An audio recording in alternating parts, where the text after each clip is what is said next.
Burt Lancaster, the legendary masculine icon of classic Hollywood. For decades, he graced the screen as an invincible hero, the ultimate symbol of the American man. But behind that glamorous facade, Burt carried a secret, powerful enough to bring the entire film industry to its knees. A secret he kept hidden until the very end of his life. The truth is, Burt once loved men. Not just one. At least 5 famous men passed through his life. One made him fall to his knees and beg. One betrayed him right before the Oscars.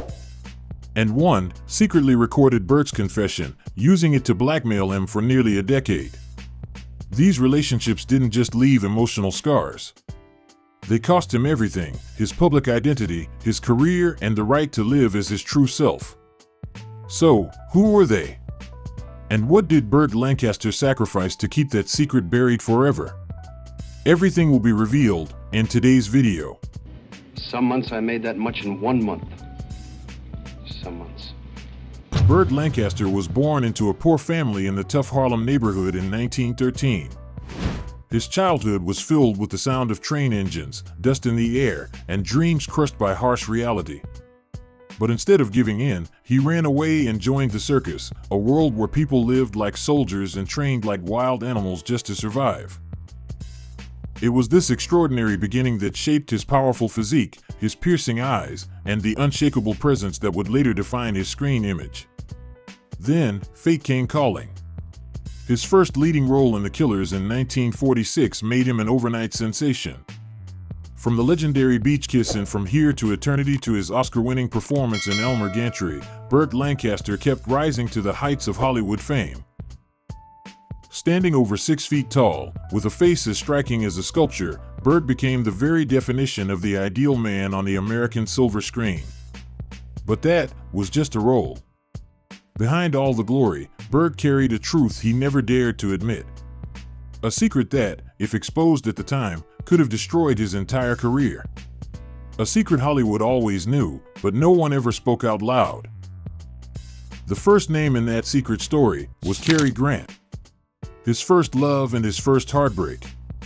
At the time, they were 2 of the most desirable men in Hollywood. One was praised as the most beautiful face in America, the other seen as the embodiment of strength and moral resolve.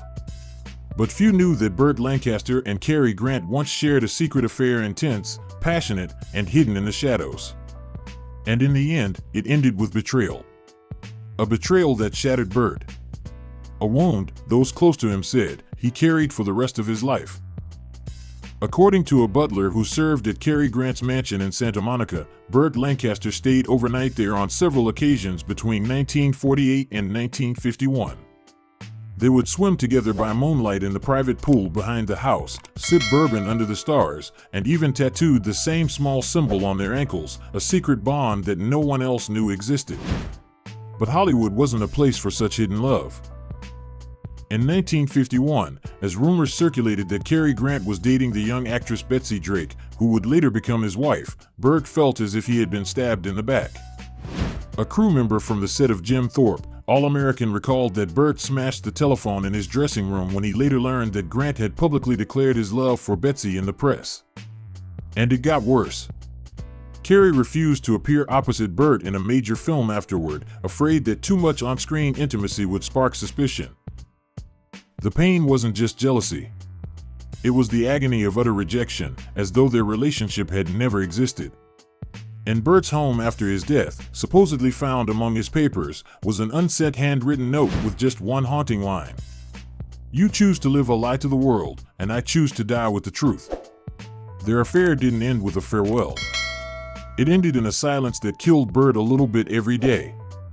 But though his heart had been shattered, he had not yet closed itself to love.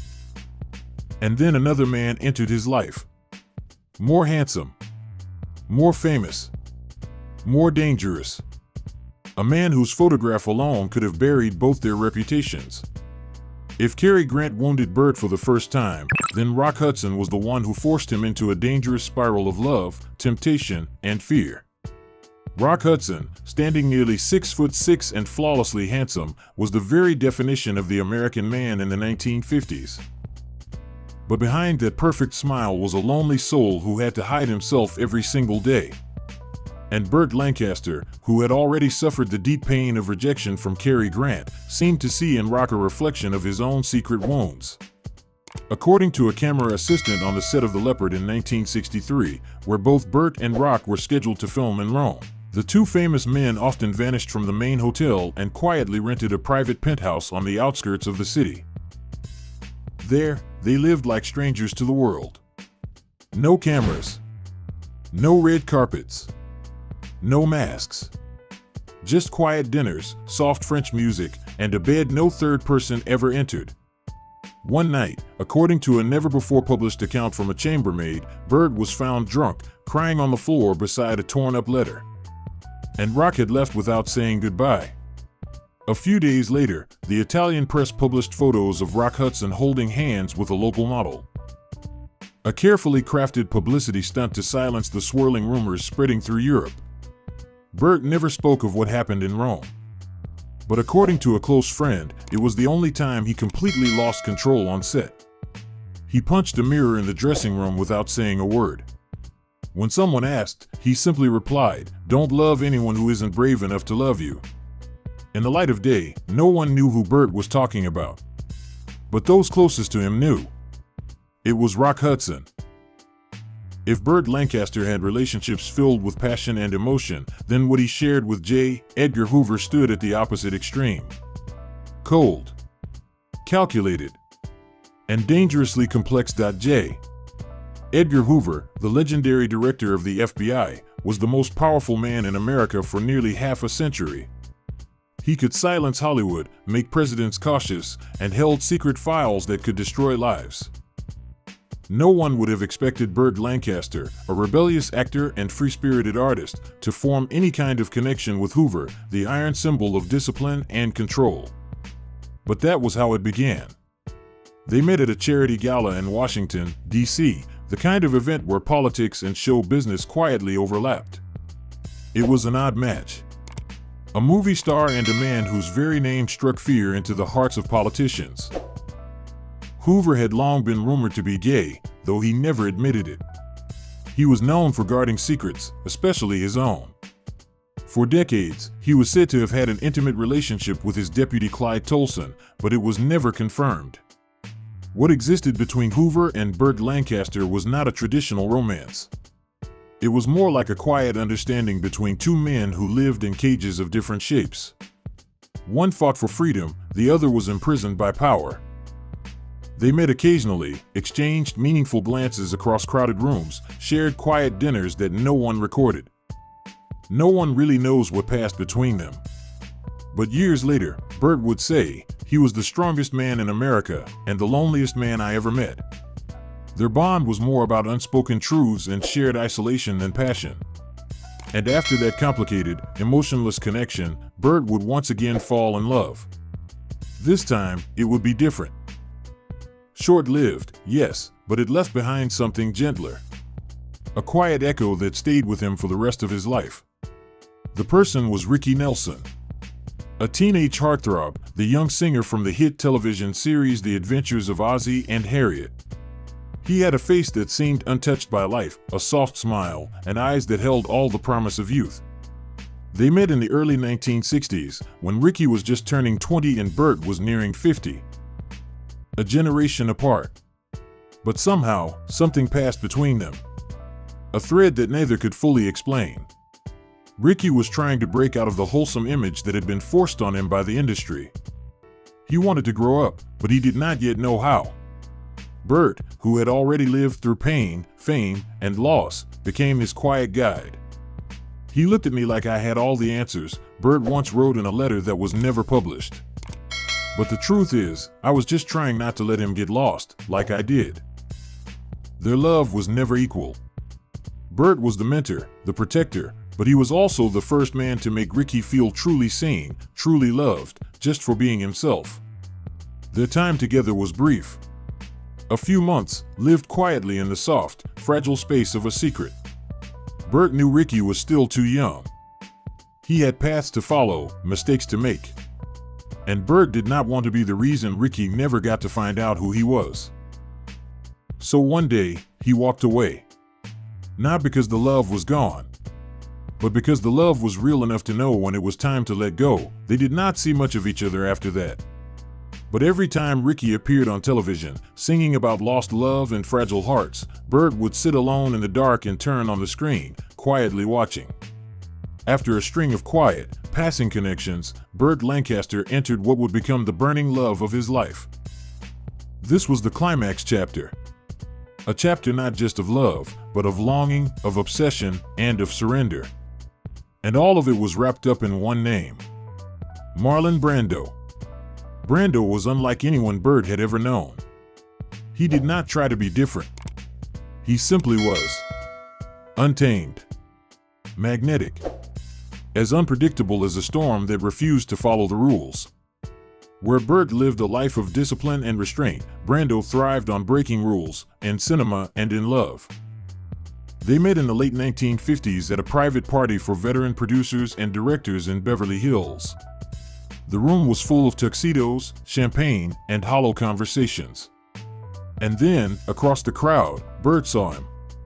Brando stood alone. Not smiling. Not performing. Just watching, like a wild animal cloaked in the body of an actor. Burt later wrote in a small black notebook, hidden away for decades, "I didn't know if I was looking at a human being or an impending collision, but I knew from that moment on that I would never be able to avoid him." When Burt finally approached, Brando looked at him and said, "You are someone I used to hate because you played your roles too perfectly. But I like you now, because you never pretended to be someone else." That night, they talked until 3 in the morning. Not about movies, but about war, Freud, Sartre, existentialism, and whether love itself was a form of rebellion. They were not drawn to each other just physically, but intellectually, through a collision of minds and a hunger for meaning. And then, after a long silence in the car, Brando turned to him and said one line: "Do whatever you want, but I will never belong to you." Burt said nothing. But inside, something ignited. They began to meet in secret. Beachside motels. Rented houses north of Santa Barbara. Places far from cameras, from questions, from judgment. Some nights, Brando would arrive at Burt's door at 2 in the morning. Say nothing. Just lie beside him in the dark. Sometimes, weeks would pass in silence. And then, without warning, they would find themselves drawn back to each other, like two celestial bodies caught in gravitational pull. Neither one ever surrendered. They argued like two directors, loved like two wounded artists, and touched each other not as lovers, but as souls who refused to be owned. Brando once called Burt Lancaster a rock that knows pain. Burt called Brando a heartless flame. Their love was intense, full of ego and deep wounds. They never lived together again, but they never truly left each other's hearts. Years later, Brando sent Burt a postcard. No words. Just a picture of an empty beach. A quiet reminder of where they once belonged. After Brando, Burt experienced many relationships. Some were quiet. Some were dramatic. He married 3 times. His final wife, Susan Martin, stayed by his side through the last years of his life. She loved not the fame, but the man behind it. Quiet. Wounded. True. Outside the screen, Burt Lancaster was fearless. He stood with Martin Luther King. He fought for civil rights, defended artists and workers, and spoke out against injustice even when it came at a cost. He was more than a movie star. He was a man of conviction. In 1994, Burt passed away at the age of 80. No grand funeral. Just a quiet farewell. His ashes were scattered beneath an oak tree in Westwood Memorial Park. No large headstone. No bronze statue. Just a small plaque with his name. But what he left behind was not small. His legacy lives on in every role, every bold choice, and every truth he dared to live. Thank you for staying until the end of this journey. Do not forget to like, comment, and subscribe so you will not miss the next powerful story of Hollywood's untold legends.